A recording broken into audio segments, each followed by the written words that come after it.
Three, two, one. Thank you, everybody, for being here today for the Superintendent's Budget Advisory Task Force meeting. I think we have just about everybody logged into the meeting. Today, our agenda includes a few definitely important topics. The first one being to review the meeting norms. I've listed them on the agenda for everybody's review. And in order to get through the bulk of our discussion today, I want to go ahead and get started with our first item. And I'm going to ask our Associate Superintendent, Mr. Battle, to go over the unaudited actuals with us. He will then be walking us through our Learning Continuity Plan budget information.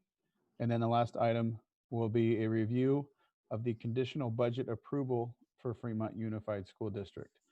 So, Mr. Battle, if you could start with the unaudited actuals, please. All right, so I am going to, I need uh, Patty or somebody so I can share my screen. You should be able to share it now. All right. Um,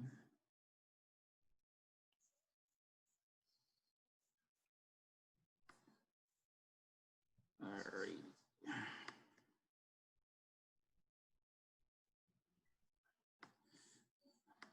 All right, you guys can see my screen? Yes, we can. Okay. So what I'll do, everybody, after I finish this section, we will pause for questions and comments before we go into the LCP budget information. And some of you all may, for some that attended or watched the last board meeting, some of these slides will look familiar. We just highlighting some of those slides, not the whole presentation. And we'll answer any questions as they come up. So, Marcus, yeah. before you get going too far, Marcus, can you go into the full presentation mode for the full screen? Thank you. Okay. All right. So, so overall, the unaudited actual basically presents a summary of our results from last year. When we adopted our budget, we said that we were going to receive X in revenues and X and Y in expenses, and we were going to finish the year. But we do update that at first interim, we updated at second interim, and we do what's called an estimated actual, which you'll see on the next few slides. So the estimated actual is basically in June, when we adopt our budget, we provide an estimate of where we think we're going to finish the year based on all of the information and metrics within the budget system. And then once we actually finish the year on June 30th, our accounting staff does a lot of work along with some other departments to what's called close the books. And once they close the books, they close what we actually received, expenses that we actually incurred, and how much carryover we have remaining surplus. Or sometimes in some districts, there's actually a budget shortfall. But in our case, luckily, there was a surplus. So we have to submit that report to the county office based on this ed code by September 15th. And we have done that. So here, I just mentioned the estimated actuals. So you can see the estimated actuals here. This was as of June 30th. Just some of the highlights here, I'm not going to read all the numbers, but just some of the key numbers. We were projecting about 390 million in revenues, 408.2 million in expenses. And we were looking at deficit spending of 18.2 million and an ending fund balance of 18.3 million. So when we actually closed the books, you can see we actually finished a little better than we did in terms of revenues at 398.1 million, which was about 8.1 million more than we had projected in June. And with our expenditures, we're actually 5.4 million less. And you see that that's in red, but that's actually when you add the revenues that we additional revenues from what we thought we were going to get estimated actual and the decreased expenses, that's why you see that plus 13.5 million. So we actually had a surplus. So less revenues, less expenses, 5.4 million, more revenues, 8.1 million. So adding those together is 13.5 million to the betterment of the district. So you can see here, a lot of that surplus fell into what's called designations. So you can see the 13.7 there in yellow if you come down, 13.7. So you can see the designations as of the estimated actual 4 million. Now it's 17.7 million. But our ending fund balance reserve is still the same at 3.5%. So we'll provide some more detail on Marcus, before you move on from this slide, really quickly, I've heard you now use the word surplus several times, but we were still deficit spending. So yeah, deficit spending is right. Deficit spending in terms of, go ahead, I'm sorry. So we were still deficit spending. Overall, our expenditures were higher than our reserves. We just ended the year with a bigger ending fund balance than we expected, correct? We did not overall have a budget surplus. It's right. just well, yeah. So I'm using the term surplus to describe that in terms of what we had projected we would finish the end of the year with, not in terms of our overall budget, because as you said, we still had a deficit for the year, but the deficit was not as bad as we thought it was, which created a small surplus. So. Okay, but did it create us? I think this is where it gets confusing with the ending fund balance. And when we talk about surpluses or deficits, when I use the term surplus or deficit, I'm looking at our overall expenditures and our overall revenue to determine whether or not we had a surplus or a deficit. Right. Right. No, you're correct. I'm only talking surplus in relation to what we had estimated at estimated actual. That's all. That's the only thing I'm talking about. Okay. Not for the year.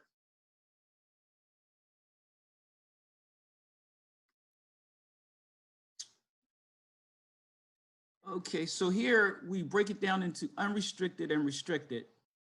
So once again, in column A, you can see what was estimated back in June. And the unaudited, you can see, I'm sorry, let me go. I'm gonna have to go back because I don't know how to go back a slide. Or do I? Use your arrow up on your keyboard.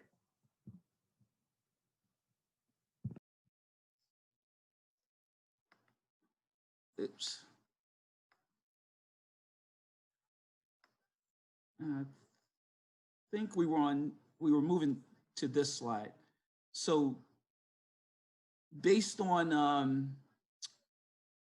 our overall, you can see that this is what I was just referring to.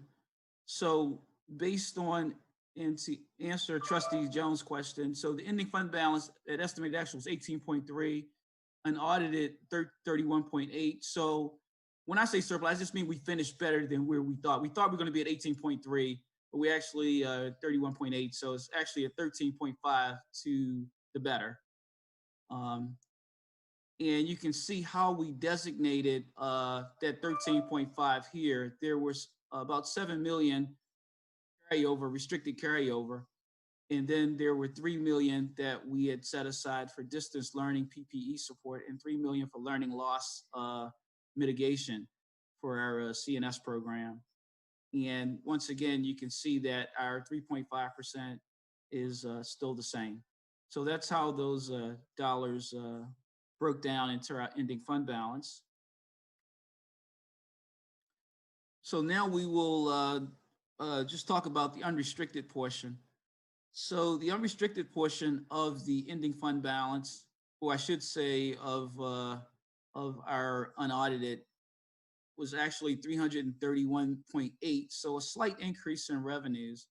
And you can see in expenses, we had 3.1 million less in expenses. And this is all in our unrestricted.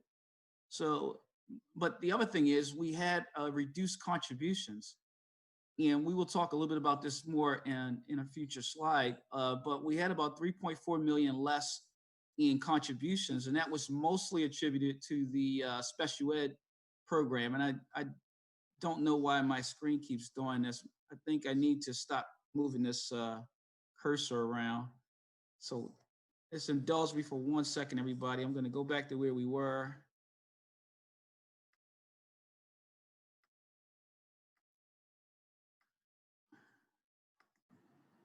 Could I ask when we will be able to ask questions?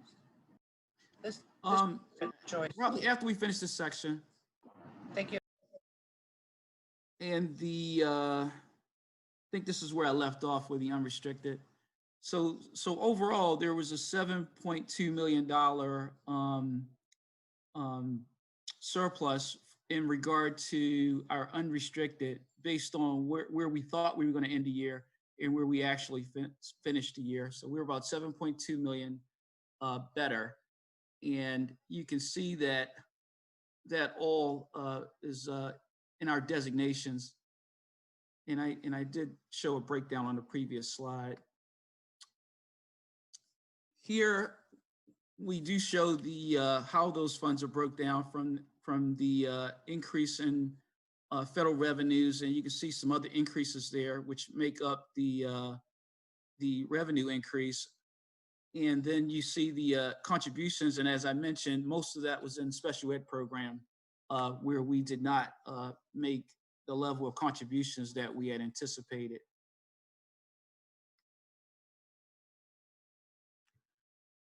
And here's the expenditure portion of the unrestricted. And once again, we did have some savings there. We had unspent school and departmental budgets, which were about 2.3 million. And then you see some miscellaneous items there. So overall, the net savings and expenditures were 3.1 million. So for total unrestricted for revenue and expenses was 7.2 million. And here's the restricted portion. So as you can see on the restricted portion, we also had some savings based on what we had projected at the estimated actual. We were looking at a $10 million deficit in our restricted. Our actual deficit was 3.7 million, which was 6.3 million better than we had projected. And you can see the breakdown in expenses and contributions. And there's some detail on the next slide. So here we can see the detail for those restricted improvements. And you can see there was some in regard to our special education, lottery restricted, and the big item there was the stirs on behalf, which is an accounting entry we have to do, which is offset by expenses.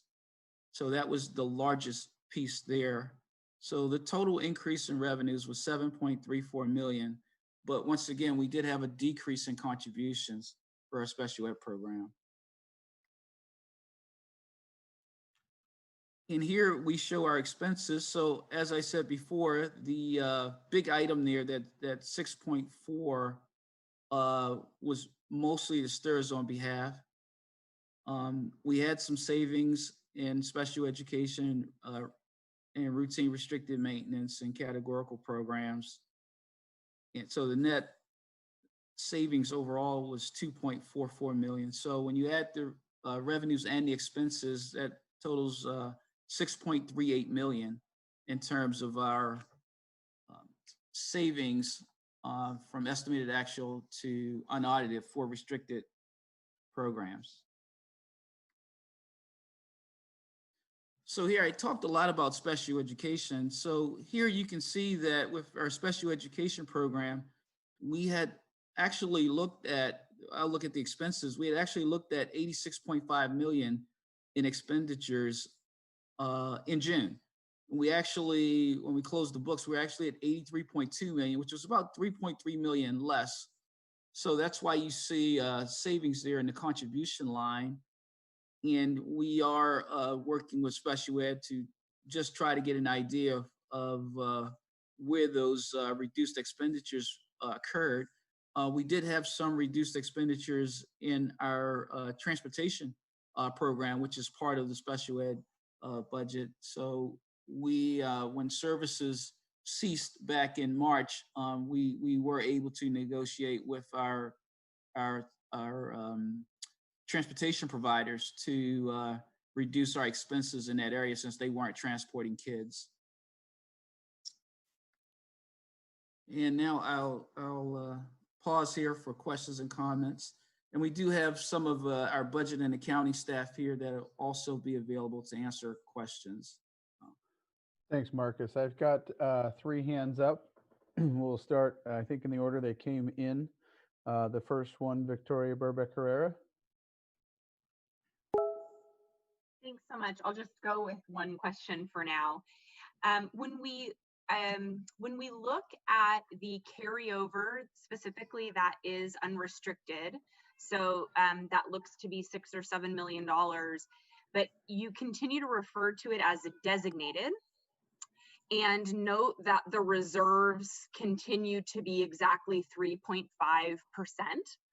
I'm hoping you could explain the change in the representation from previous years.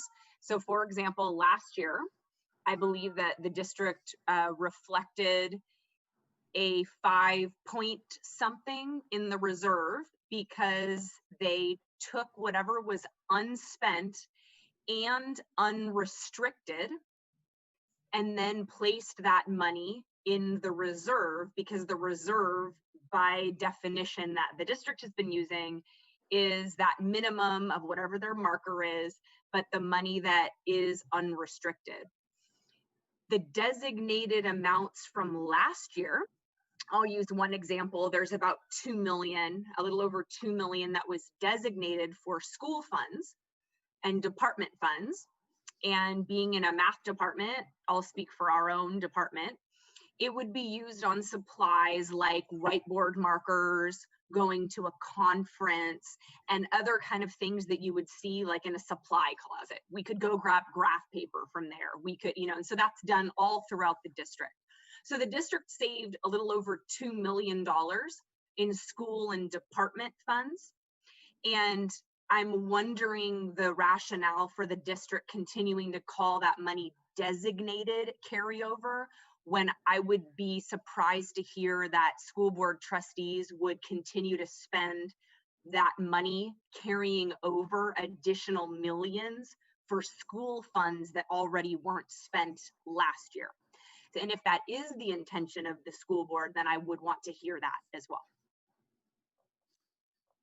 Thank you for the question.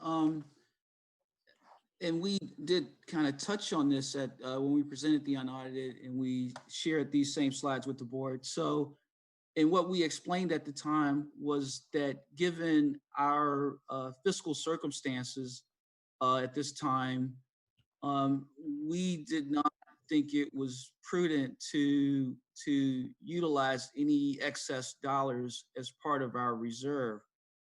Fiduciarily, we wanted to make sure that we met the 3.5%, which is what we had at estimated actual. So given the pressures on the district this year for distance learning and ensuring that we have proper PPE support and resources, we decided to designate dollars specifically for that purpose. And it's the same thing with the CNS mitigation. We are anticipating to take, we're probably going to take a significant hit in our CNS program to our budget. So we believe that it is, it's, and this is different, as you said, from the previous year, if the district did finish the year with a surplus. What I mean a surplus, Trustee Jones, is just that we finished ahead of where we thought we were going to finish. Not that we are not deficit spending, it's just that we finished better than we thought we were going to finish. And if decision was made to put those dollars into reserve, then that is an individual district board decision. But as staff, we recognize the significant pressures on the district's budget this year, and we decided to designate those funds and take them and not include those in our reserves. So that's our rationale. Thank you. The next hand that we had up was for Joyce Ricard. Marcus, Hi. in one of the slides, you talked about, there's an item as it relates to learning loss mitigation and distance learning.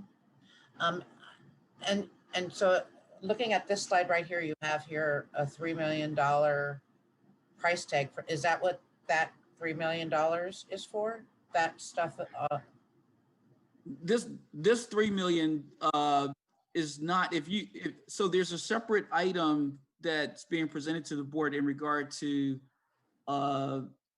learning loss. I'm sorry, it's called Learning Continuity Plan. Yeah, no, I'm talking about this is for 1920. You received funds that covered, it was from the state or from the federal government for distance learning? In your unrestricted. Right. So when the governor approved the budget, we did receive increased funding, a lot of the CARES Act funding and so forth that were that helped mitigate our budget hole. And For 19, so my question is this, do you anticipate? no, it was for the current year, not for last year. Okay, so then if you could go back a couple of slides, I believe it was in the unrestricted part of your presentation. Unrestricted, okay, let's go here or here. Those are the only ones that's in unrestricted. Yeah, these are the only ones that's unrestricted. Okay, don't go so fast so I can see your. Okay. So my question is, if you received money for the 1920 school year, as it relates to when we shut down from March to June from the federal government, do you anticipate any more funding for distance learning or learning loss mitigation? Do you anticipate funds for 2021? Do we anticipate any more federal funds for 2021? Yes. Yeah. And I think everybody on here might be aware that, you know, there's been a tug of war in Washington regarding those funds and whether or not there will be an additional allocation. And I know that we have our legislative advocates are watching that very closely. So if that happens, then yeah, we will get additional funding. But my understanding is the first wave of that funding, if we get it, would be to eliminate the so you know next spring the governor, because of the budget shortfall, they decided to push a lot of our dollars out into 22-23. So if we receive additional revenue right now from the feds, then what they would do is reinstate those funds back into 2021. And I would imagine if they get more than they had expected, then we would see the additional revenue. But right now. So you're saying if we were to receive more federal dollars, then what would happen to that money to us would be any money the state might owe this district might be the money's taken. Right, the money, because right now for all the districts in California, the state beginning in next April, May, and June, any apportionments that we were owed have been pushed to 21-22. So what they would do is reinstate those. It's about, I forget how many $1 billion it is. I think it's like 3 or 4 billion, but they would reinstate that back into 2021. I am not anticipating right now any additional revenue from the state if the federal government provides the funding. My concern is so if we've got a $3 million price tag from the previous school year as it relates to distance learning and learning loss mitigation, this might be something moving forward that we're going to have to face and continue to fund. Yes, Yeah, and I think that's what the initial rationale for the designation is to put that 3 million there so that we can make sure that we're funding it and making sure that we're addressing it. And I think as Marcus was saying, if we do get any money from the federal government, it's only going to fix what would otherwise be a deferral. So we're going to have some resources locally in order to respond to a continued closure of our campuses.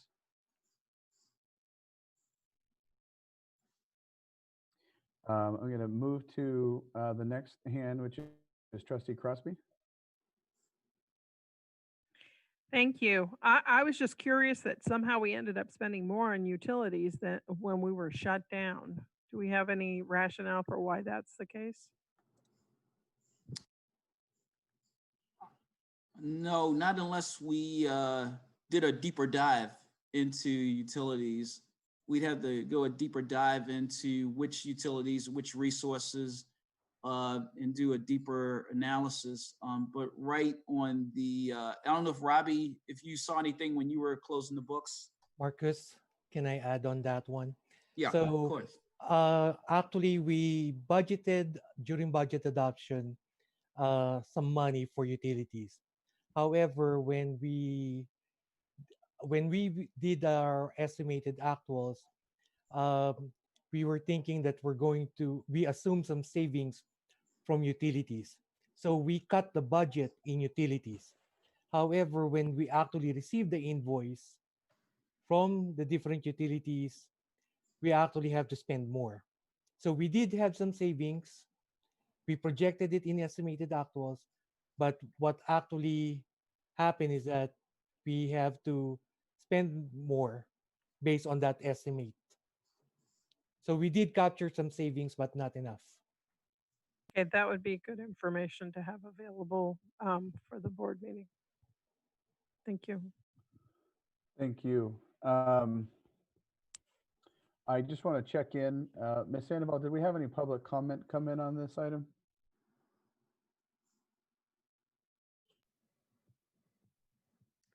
No, I've been checking my email and we don't have any public comment just yet. Okay, thank you. And I have one hand up, but I'm not sure if it's still up or if it's a new comment. Victoria Burbeck Herrera. Thanks, CJ. I just had a follow-up question. Are districts able to artificially show increased amount of designations in order to produce an artificially low reserve that would be the unrestricted funds? And if so, how is what FUSD doing here different from that? It's not, I wouldn't say it's artificial. I mean, because it has to, when we present this budget information to the board, and even when we look at it as a cabinet, I mean, it has to be a plausible reason. So, and what I mean by that is it has to be something that's based on facts and information. We would not just artificially create something to not, so that it won't be included as part of our reserve balance.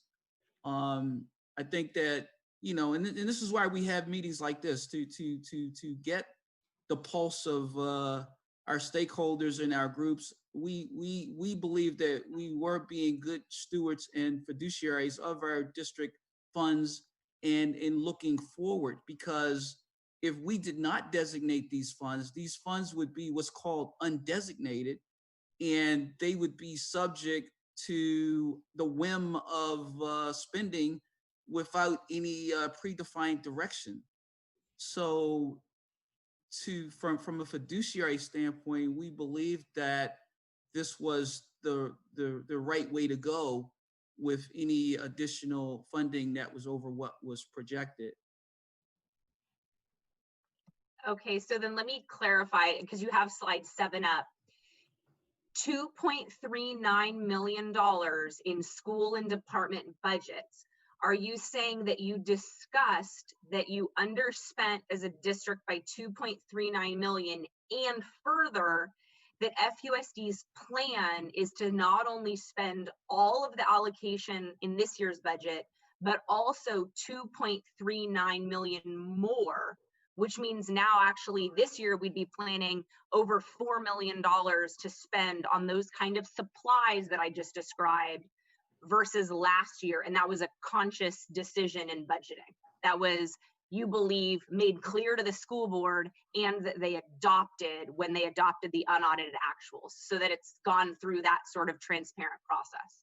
And then I guess my question would be, if that's the case, when it comes to a committee like this and you show us that we still have the bare minimum reserves, that these funds have already been designated, what would be the purview of this body when you're already showing us that we don't have any money that hasn't already immediately been designated, and this money was not ever discussed at a committee like this? Where would be the point where we would hear that conversation at the school board, and what would be the point in which a body like this could engage in that discussion?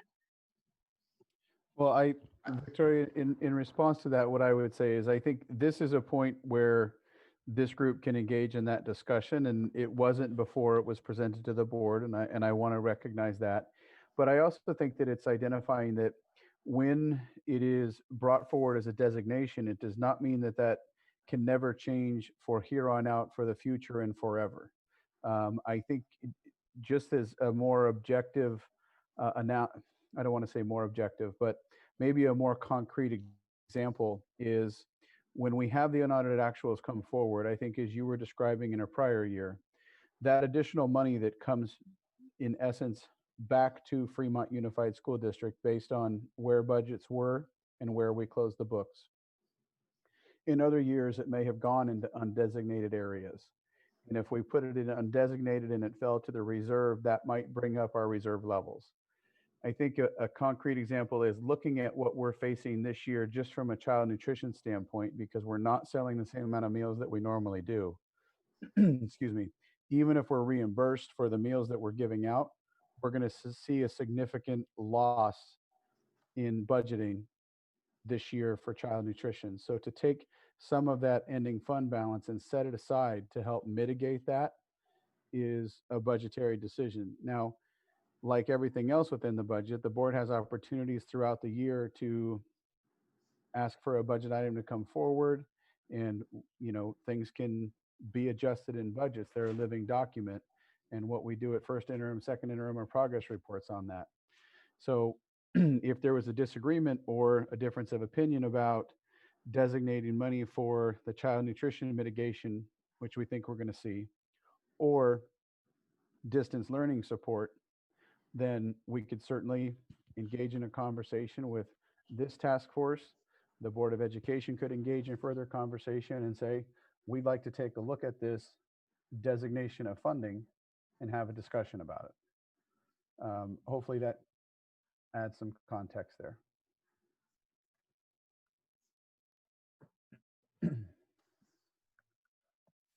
Thank you. And then last question on slide 10. Was the 6 million unexpected, or is this something again where it's saying net increase, but actually it was a decrease because it's a double negative? I was just unclear because all of these increases in salaries and benefits had been previously budgeted for. So I was surprised to see something that appeared to be an increase in salaries that would have been unexpected. Right, and I think Robbie can touch on this, but I think, Robbie, you want to speak on this? Yes. The net increase in salaries and benefits are more on the STIRS on behalf. During budget process, the dollar amount that we actually use is from the prior year. So for 1920, we budgeted or we used the same number as in 2018-19. However, when STIRS came out with their actuarial study, it's actually more. So we have to budget the revenue and also budget the expenditures, where you see it here.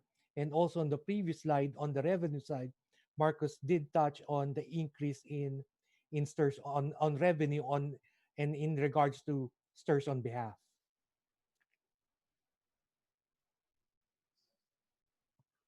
Thank you. Can you clarify the difference between parentheses around something and then when it's in red versus when it's in black? And is that consistent throughout the presentation? Actually, on this particular presentation, it was I think there was some change on the format of the parentheses and the color.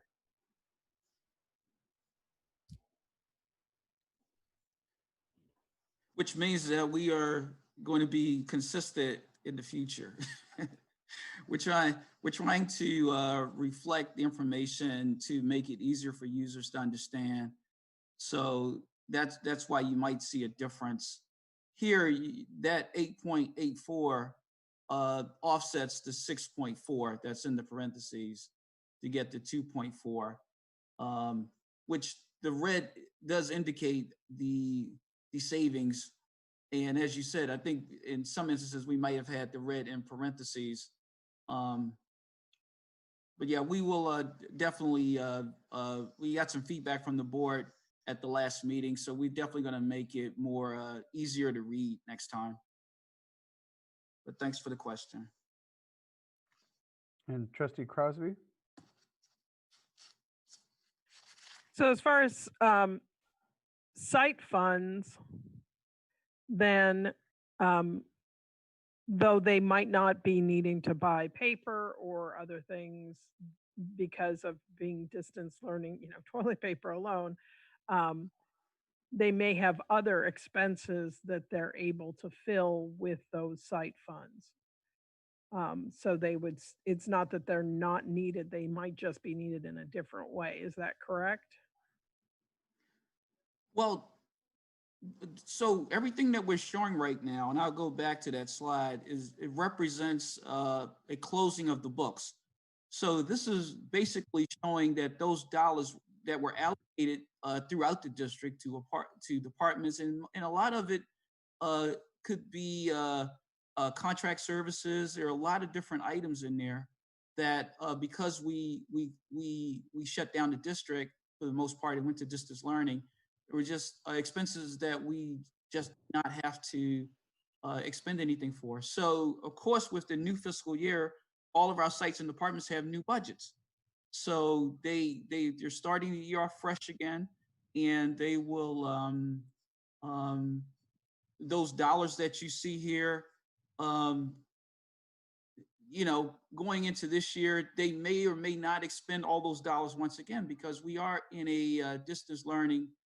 And you know, we don't know the intricacies of what type of services are tied to these dollars, but there is a possibility that we may see some savings again this year in some of these categories.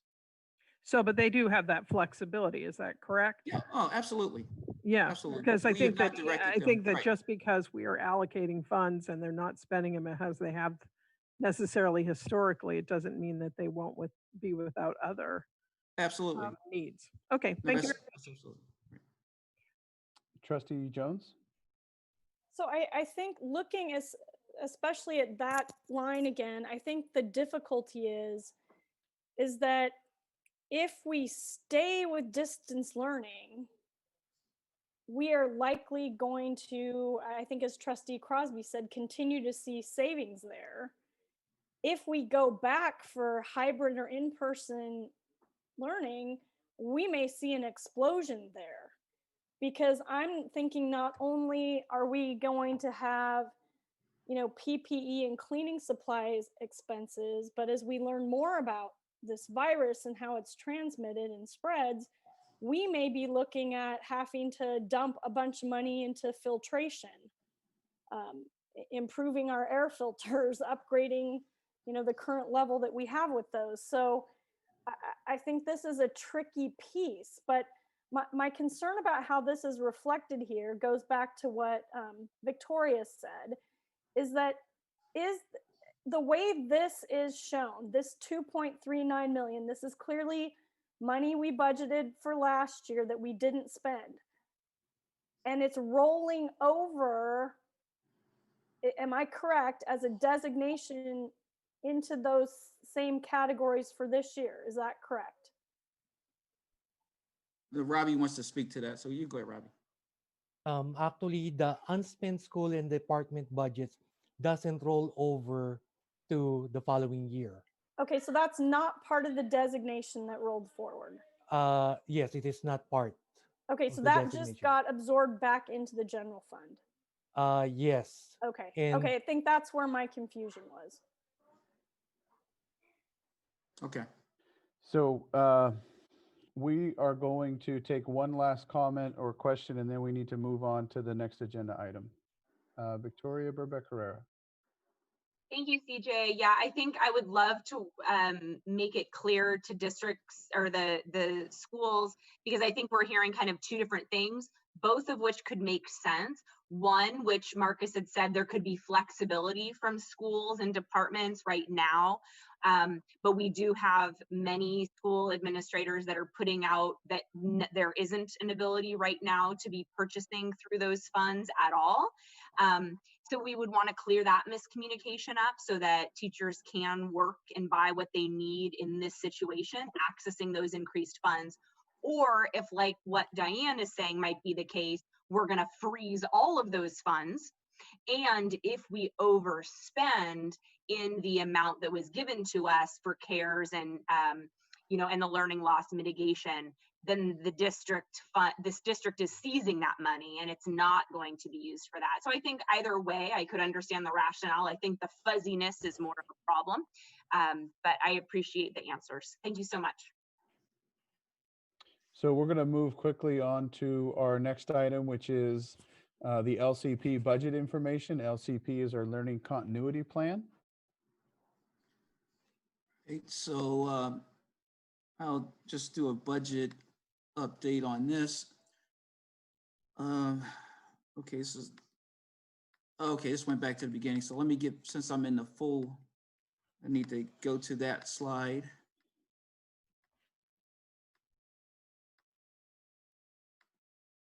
Okay, so for folks on here that don't know what the Learning Continuity Plan is, here's the definition from the state. And the Learning Continuity and Attendance Plan is a key part of the overall budget package for K-12 that seeks to address funding stability for schools while providing information at the local level for how student learning continuity will be addressed during the COVID-19 crisis in the 2021 school year. And there was, last week, there was a presentation on this to the board on which the community was able to comment. And I just wanted to highlight some of the budget items within that report. So here are the sources of funding for the Learning Continuity Plan. Most of the funding is coming from CARES Act Learning Loss Mitigation Funds, $3 million. And you can see that our instructional services were utilizing other funds here to make sure that we could address all of our, I'm sorry, I have to keep my thumb away from this button. If you guys can see it in this mode, it's probably easier for me. Can you, is this okay, CJ? Yeah, go ahead. Okay. All right, so this is just, I just wanted to show this slide again, and this was in the previous slide when we showed the ending fund balance components. So we do have a distance learning PPE support here, $3 million. So when we go to the next slide, and I'm pointing that out for a particular reason. We go to the next slide. This basically shows how we are providing that $3 million for the learning continuity. So when we did 45-day budget revisions, you can see here. And first of all, let me tell you guys what this is. So we did a 45-day budget revision, which was based on the state's enacted budget. Since that time, the board has made some decisions, major budget decisions. So we were trying to track some of the major decisions made by the board. So if you look in the first column, at the 45-day budget revision was $406.8 million budget. But at that same meeting, the board restored 9.25 custodian positions at a little over 600,000. And in that same meeting, we had set aside 1.7 million for learning continuity for a total of 408.7 million. So the 408.7 million constitutes our 45-day budget revision at that point. Since that time, the board has restored an additional 4.25 custodians, a little over 300,000. That's in the middle column. And we are also, as part of the budget actions that the board is taking right now regarding the learning continuity plan, we are planning to add $1.3 million to the learning continuity plan. So the total will then be $3 million in the learning continuity plan for a total of 410.3. Now, of course, this is just major. There's a lot of things intertwined in our budget, but this is just kind of giving you the 35,000 foot level. And you can see how our, at 45-day budget revisions, you can see how our beginning balance was 18.3 million, and now it's 31.8 million.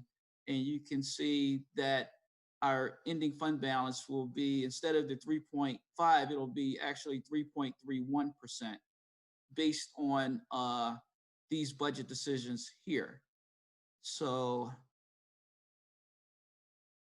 at this point, I will stop and entertain any questions regarding the learning continuity plan and how we are affording the additional dollars. But I would just say we were proactive when we did our 45-day budget revisions, because we knew that we were going to have increased costs this year. That's why we had set aside the 1.7 million at 45-day budget revisions. We didn't know. We knew that we would have PPE. We'd have a lot of things that we needed to do. And now we actually have the plan to support that 1.7 million. And we're adding another 1.3 million for a total of $3 million. And that $1.3 million is coming from our, and I'll go back to the previous slide, is coming out of that distance learning PPE support. So when we do first interim, this will be adjusted here, and our ending fund balance will also, and these designations will also change. So I will stop right there, and we can let you guys ask some questions. Thank you. We have two hands. The first one is Joyce Ricard. Hi, Marcus, can you go to the slide that shows where that 1.7 million, yeah, that one. Could you describe within that budget item, learning continuity, the cost of reopening? You just said that that PPE is in, that's where this 1.7 is coming? No, At 3 no, million? this 1.7 million was part of the 45-day budget revision. Okay, so could you describe to me what that actually is buying? What is it buying? Yep. What is, could you define Well, what's in that budget? That's the plan that is being submitted to the board on Wednesday. So everything that's in that plan is, and I'm sorry, I don't know the breakout of what's in the plan, but it's a whole bunch of stuff if you look at it. Wait, I'm sorry. Within the budget item that's on the board agenda, I could look up $1.7 million worth of. You can, well, let me go back to this. Costs. Let me go back to this slide. So this is what's actually being presented by instructional services. It totals 3.4 million. So the 1.7 that you are asking about, Joyce, the 1.7 plus this 1.3 is 3 million. And then the rest of it is these resources here. So that whole plan makes up all of these resources here. Okay. Which we know 1 million of it, about 1.1 million of it, we know is computers. So they have a pretty detailed plan, but I just don't know the individual. I know that big one.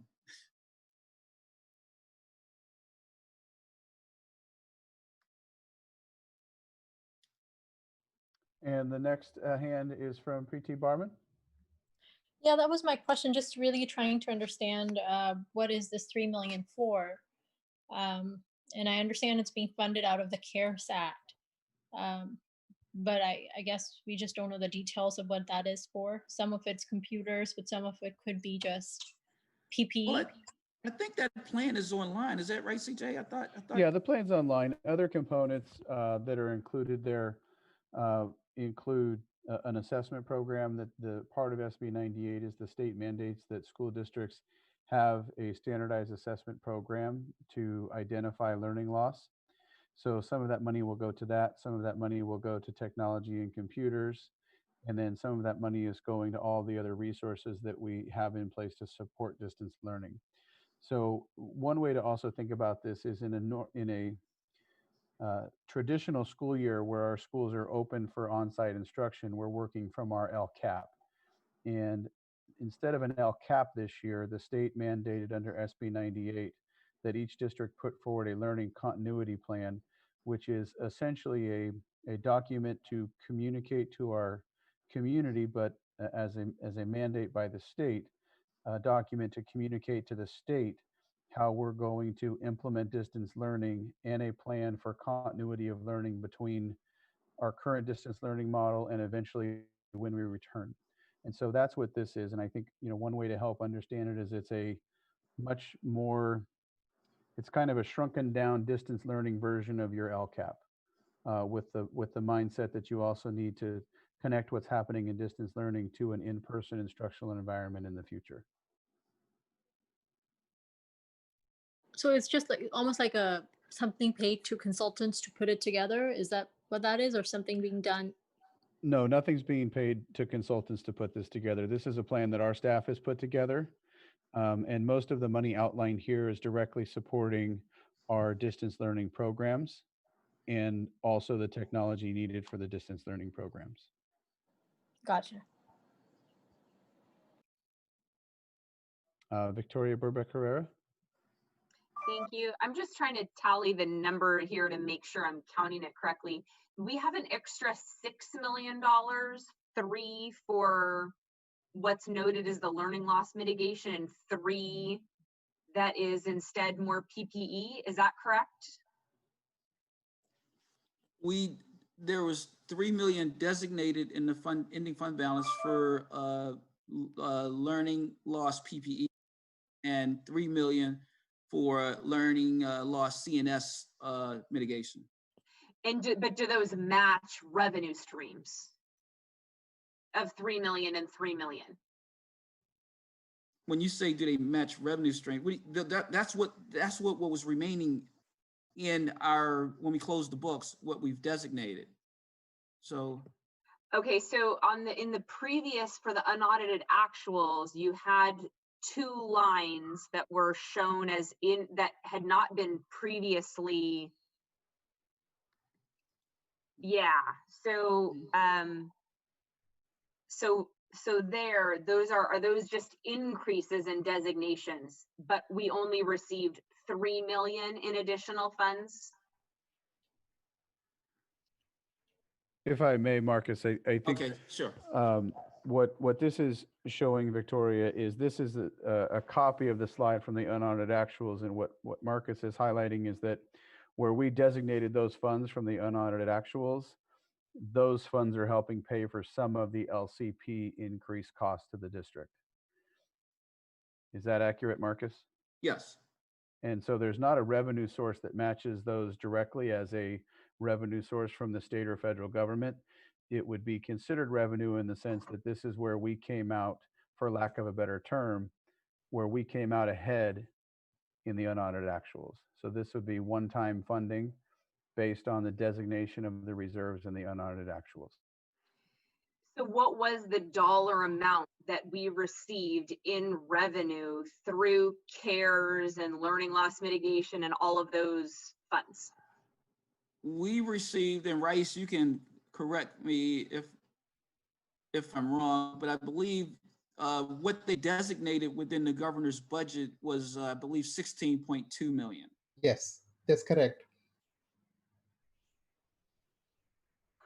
And we have how much that we haven't spent of that 16 million to spend for this year. And we have to spend it by December, is that correct? That is correct. And most of that money is still unspent or encumbered in different instructional programs that Board of Education approved so far. And about $14 million from that total amount of money has to be spent by December 30th, 2020, this year. Okay, but it's entangled. You can't neatly see that it's getting spent by December. It's already been dispersed to many line items then.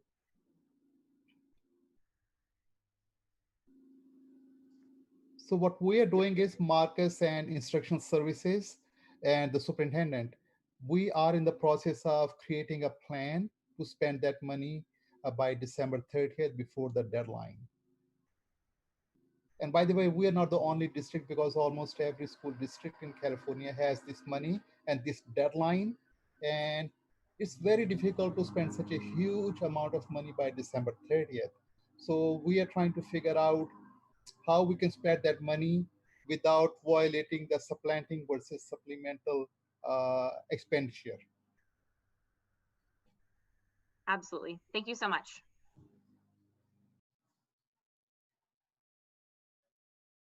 Thank you. And I don't see any more hands. Ms. Sandoval, do we have any public comment on this item? We do not. Thank you very much. Thank you, Marcus. You can close out your screen sharing, please. Okay. And thank you for those two presentations. We have about 15 minutes left, and I just want to give the task force an update on an agenda item that they will see on the 23rd. And that is the agenda item is Fremont Unified School District's commitment to fiscal solvency. And I'm paraphrasing a little bit there. But what I want to highlight on your agenda is the review of conditional budget approval. So as you all know very well, we go through a process where we submit our budgets in our first interim, our second interim, and our unaudited actuals to the Alameda County Office of Education. Midway through September 15th, we received notice from the Alameda County Office of Education, which is the deadline by which they have to notice us under the Ed Code, that Fremont Unified was going to receive a conditional budget approval. And what that means is that there are a few things that Fremont Unified has to do before Alameda County is actually going to approve our budget. So you may be familiar with terms like a negative certification or a qualified certification or a positive certification. Obviously, we all want a positive certification, and that's where we will likely end up. And what the county office is telling us is, before we give you a positive certification, we want a few more things from Fremont Unified. And what they have done is they've analyzed our budget. And you were all likely a part of these conversations in the spring and parts of last year. We were expecting some much more significant budget reductions to take place. The state's final budget looked much better than we anticipated, and we got something close to what might be called loosely flat funding. But even with that, where we are, Alameda County is saying that they would like a few things from us before they give us a positive certification. And the Ed Code stipulates that we have to respond to those, or our Board of Education has to respond to those, in a regularly scheduled board meeting before October 8th, which means it has to happen Wednesday, September 23rd. And then the county is mandated to respond to us by November 8th. All of those deadlines are Ed Code driven. And what the Alameda County Office of Education is asking for from our district is three specific things. The first one is that the district submit our 1920 unaudited actual reports by the required deadline of September 15th. So of the three things, we can check that off because that's already been done. That was done before we even got the letter. We presented our unaudited actuals, they were board approved, and we submitted them to the county office. The second part is, CJ, just yes, one caveat for the first bullet item. The most important thing, though, was not just submitting it. Our ending fund balance had to reflect at or near what we showed when we for estimated actual. So, because that's what they're really laser focused on, our ending fund balance. Thank you. And the second request from the county office is we have, as we just discussed, the learning continuity and attendance plan. And as was discussed in this meeting, that plan adds new expenditures to the district. So if you recall in the presentation that Marcus just gave, you'll see a similar slide in our board presentation Wednesday night, and those are all already published publicly, which is why we're able to discuss them here. And that is that we have to show the revisions to our budget so that the Alameda County Office of Education can look at our funding and our revenues and our expenditures and say, we want to know how you're going to pay for the increased expenditures of your learning continuity plan. So that item number 2 is in progress because we can't have that done before Wednesday night. And then the third item, which is part of the agenda item as well, is a board approved resolution and timeline for implementing budget balancing solutions required for the 21-22 school year or fiscal year, and the same commitment from the board for the 22-23 school year. And what I want to be very clear about is, excuse me, is that the resolutions do not specify what the budget reductions will be in terms of what we might be removing from the budget and or enhancing in the budget. The resolution is specific to only the number that needs to be addressed. So to keep it very simple, if we were going to say, and we know that this is not the number, but for the simplicity of the conversation, if we knew that we had to cut $1 million, the resolution is stating that we commit to cut $1 million.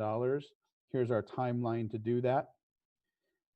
It does not say, here are the things we're going to do to cut $1 million. And the reason I want to make that clear is the resolution is a commitment from the board to make the needed reductions or budget adjustments if it happened through enhancements or reductions. We also have our own internal commitment to make sure that as we go through those conversations, we're meeting with community groups, with employee groups, with stakeholders to gather input, to have a dialogue, and to be collaborative about how these things happen. And ultimately, we know and understand that the decision remains the decision of the Board of Education, but we're not going to just pass a resolution on Wednesday night and then bring forward a list of potential reductions later on this year. After we meet on Wednesday night, we're going to engage in a process where we have a number of public meetings regarding the budget, where we have a number of smaller group meetings, and a number of times where we meet with this group specifically. So what that might look like in the future, it would likely look like a few meetings of this group. It would look like meetings with our management group, meetings with our CSEA group, meetings with our SEIU group, meetings with our FUTA group, meetings within the community to gather input from a broad group of stakeholders and give the board ample time and opportunity to hear that feedback, to consider how they'd like to address what we need to address within the budget, and make sure that there's ample opportunity for input. So I'd be happy to answer questions from this group about what the conditional approval means or what things look like moving forward.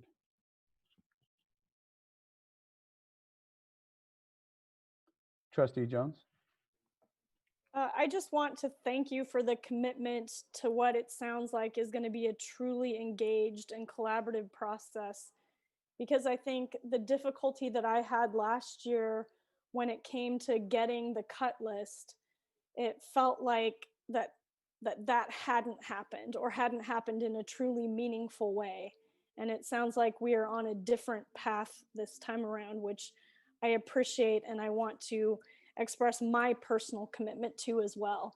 I don't want us to come and see things on that list that are surprising or that really have not been vetted properly. So that's important.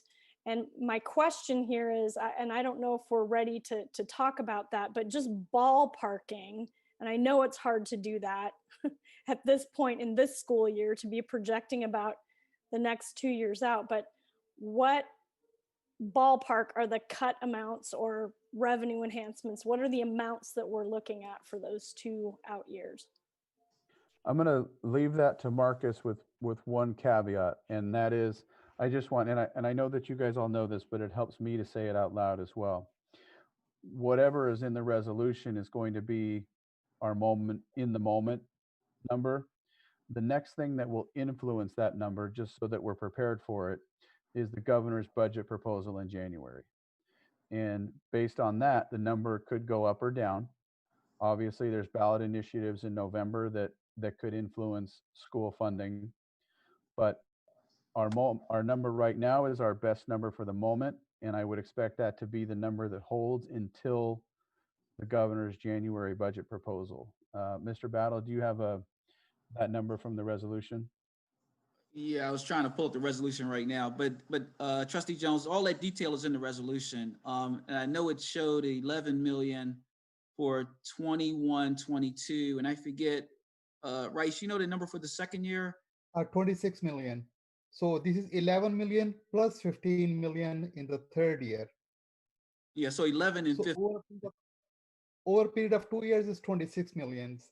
First Right. year is 11 million ongoing plus additional 15 millions in 22-23 fiscal year. And what And I the resolution says that we will revisit that target in January once the first interim is complete and once the governor has introduced his budget, because we want to make sure that we're not cutting more than we need to, and that we're not cutting too little. So we will right now 11 million is our target number for next year, and then we will recalibrate that in January once we get more information. So Marcus, can I add one more thing? And CJ? Yeah. It also depends if we have any additional big expenses from now until first interim report. For example, if we have a new textbook adoption or any capital facilities project, not from the facilities funds, but from general fund, that can change the amount of cuts that we need. Thank you. And I think it is important to note that it's the 11 and 15 as opposed to the 11 and 26, because it's the 26 over 2 years. And I think it helps if we call it out that way. Trustee Jones? And I want to clarify too, if we know that those have to be in the form of ongoing expenditure reductions. It's not just like, oh, a one-time expenditure reduction in that, say, first year. If we did a one-time expenditure in that first year to kind of meet this target, then we would be adding additional up beyond the 15. So we're really talking about targeting ongoing expenditure reductions, not just some one-time thing, correct? Yeah, that's Yes. correct. And the county did put that in their letter. So whatever we do is going to have to be reviewed by the county. And right now, that plan has to go to the county on March 1. So I would imagine if there's anything in there with one-time funds, the county may disapprove our budget or disapprove our report at that time. So we really need to work together to come up with a solid plan. Any other questions about the county's conditional budget approval for Fremont or in advance of the agenda item on Wednesday?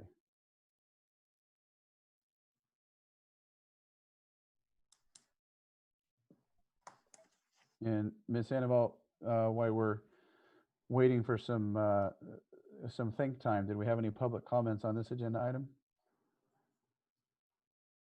Okay, thank you. And I would just highly recommend, especially for this group, if you all get a chance to go in and read the letter. I would recommend that everybody go in and read the letter from the county and read our PowerPoint, which responds to the letter, because I think it's very informative information. The county goes into detail about how, in their mind, how we got into this situation.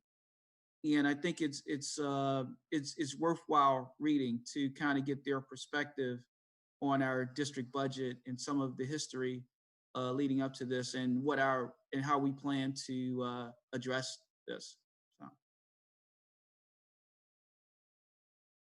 So I want to turn the page to our next meeting is scheduled for October 19th. And I want to give this group a chance to share out any things that they might want to see as a part of that agenda. I will say up front that I think a part of our next meeting on the 19th will include discussion about the practical steps we'll be taking to engage in a collaborative process around the future reductions. And I want to state very clearly that a collaborative process, to me, means there's opportunity for everybody to have dialogue and provide input. And I want to be very respectful of what that feels like for everybody, because when we start talking about making budget reductions, it brings up a lot of emotions and a lot of intensity.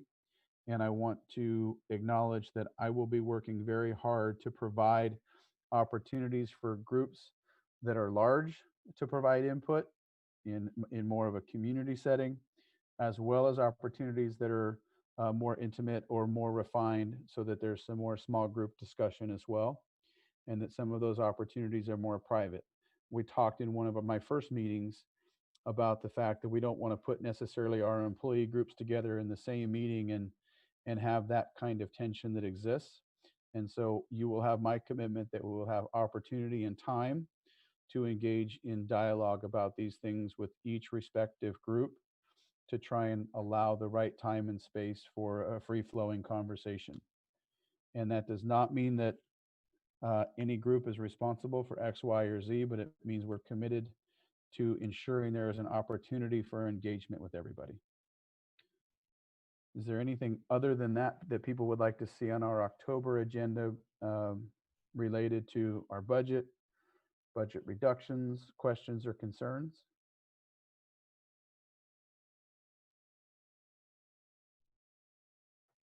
And if you don't have them now, that's okay. You can certainly email myself or Ms. Sandoval in the coming week or 3 before that meeting happens, and we can do our best to make sure they're on the agenda. And with that, I think we're right about at 4:45.